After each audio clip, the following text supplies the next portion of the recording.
அனைவருக்கும் வணக்கம். moral story 38. இது ஒரு heart touching moral story, so watch till end. குமார்னு ஒருத்தர் இருக்காரு. அவரோட அப்பாவுக்கு ரொம்ப வயசாயிடுச்சு. அவரோட அப்பா நடந்து போகும்போது சுவரை பிடிச்சிட்டு தான் நடந்து போவார். இதனால என்ன ஆச்சு அப்படின்னா, அவர் தொட்ட இடங்கள் எல்லாமே அந்த சுவர்ல அந்த கைரேகைகள்லாம் பதிய ஆரம்பிச்சிச்சு. அந்த சுவர் அழுக்காக ஆரம்பிச்சிச்சு. இது குமாரோட மனைவிக்கு பிடிக்கல. இந்த மாதிரி சுவர்லாம் அழுக்காயிட்டு வருது அப்படின்னு சொல்லி அவர் புகார் சொல்றார். ஒரு நாள் என்ன ஆகுதுன்னா, குமாரோட அப்பாவுக்கு பயங்கரமா தலைவலி இருந்தது. அதனால அவர் தலையில கொஞ்சம் எண்ணெய் தேய்ச்சார். அதனால நடந்து செல்லும் போது அந்த சுவர்கள்ல எண்ணெய் கரைகள்லாம் வந்துச்சு. இத பார்த்துட்டு குமாரோட மனைவி குமாரை பார்த்து கத்துறா. அதனால குமார் என்ன பண்றாரு அப்படின்னா, அவங்க அப்பாவை பார்த்து ரொம்ப கத்துறாரு, ரொம்ப முரட்டுத்தனமா பேசுறாரு. நடந்து போகும்போது சுவர்களை தொடாதீங்க அப்படின்னு சொல்லி இவர் கோவமா சொல்றாரு. அதனால அந்த அப்பாவுக்கு பயங்கரமா கோவம் வந்துருது. அவர் இன்னமேல நான் நடந்து செல்லும் போது சுவரை பிடிக்கவே மாட்டேன் அப்படின்னு அவரும் ரொம்ப கோவமா சொல்லிட்டு போயிடுறாரு. அதே மாதிரிதான் அவரும் சுவரை பிடிக்காம நடந்தாரு. ஒரு நாள் அந்த மாதிரி நடந்தப்ப அவர் கீழே விழுந்து அவருக்கு இடுப்பு எலும்பு உடைஞ்சு போயிடுச்சு. அறுவை சிகிச்சைக்கு பிறகு அவர் படுத்த படுக்கையாவே இருந்தாரு. கொஞ்ச நேரத்திலேயே அவரு இறந்தும் போயிட்டாரு. அதுல இருந்து குமாருக்கு ரொம்ப குற்ற உணர்ச்சியாவே இருந்தது. எப்பவுமே அவங்க அப்பா பத்தின நினைவு குமாருக்கு வந்துட்டே இருந்தது. கொஞ்ச நாள் கழிச்சு என்ன பண்றாங்கன்னா, சுவர்ல வண்ணம் தீட்டினாங்க. அப்ப ஓவியர்கள் வர்றாங்க. அப்ப குமாரோட பையன் என்ன சொல்றான்னா, எங்க தாத்தாவோட கைய இந்த மாதிரி வரையணும், நீங்க கைரேகைய வரையணும் அப்படின்னு சொல்றான். அவங்களும் ரொம்ப நல்லவங்களாவும் புதுமையானவர்களாவும் இருந்தாங்க.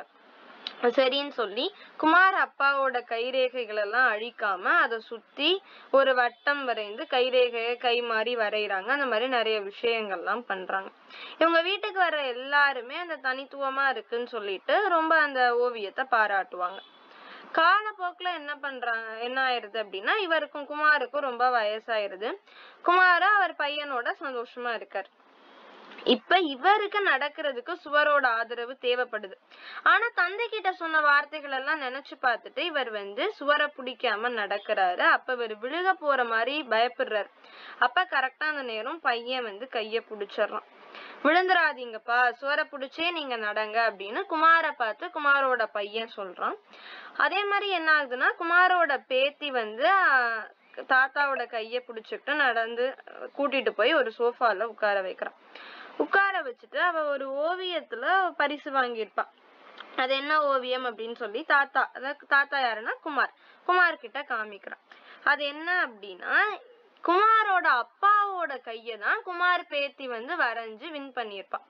அவளோட கருத்து என்ன அப்படின்னா, ஒவ்வொரு குழந்தையும் தங்கள் பெரியவர்களை அதே வழியில நேசிக்க வேண்டும் என்று நாங்கள் விரும்புகிறோம் அப்படின்னு தான் அவ அதுல எழுதியிருப்பா.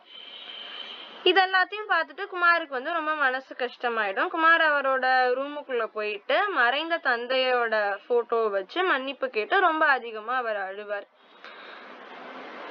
காலப்போக்குல நமக்கும் வயசாயிடுச்சு, நம்ம வீட்டுல இருக்க பெரியவங்கள நம்மளும் இப்படி கவனிச்சுட்டு இருந்தோம் அப்படின்னா அவங்களும் நல்லா இருந்திருப்பாங்க அப்படின்னு சொல்லி குமாருக்கு ஒரு மாதிரி குற்ற உணர்ச்சியா இருக்கு. இந்த கதையோட மாரல் என்ன அப்படின்னா, வாழ்க்கையில் நாம் என்றும் வழுக்காமல் இருப்பதற்கு வழிகாட்டி வளர்த்தவர் வழியின்றி நிற்கின்றார், நிற்கவும் சக்தியின்றி தூண்பிடித்து நிற்கின்றார், துரும்பாகி நிற்பவருக்கு துணையாய் நில்லுங்கள்.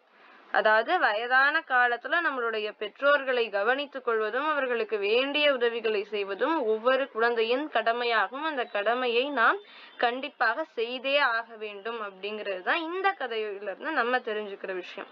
எல்லாருமே நம்மளோட பேரண்ட்ஸை நல்லா பார்த்துக்குவோம் அப்படின்னு சொல்லி இந்த ஸ்டோரியை முடிக்கிறேன். நன்றி, வணக்கம். மீண்டும் அடுத்த ஸ்டோரியோட சந்திக்கின்றேன்.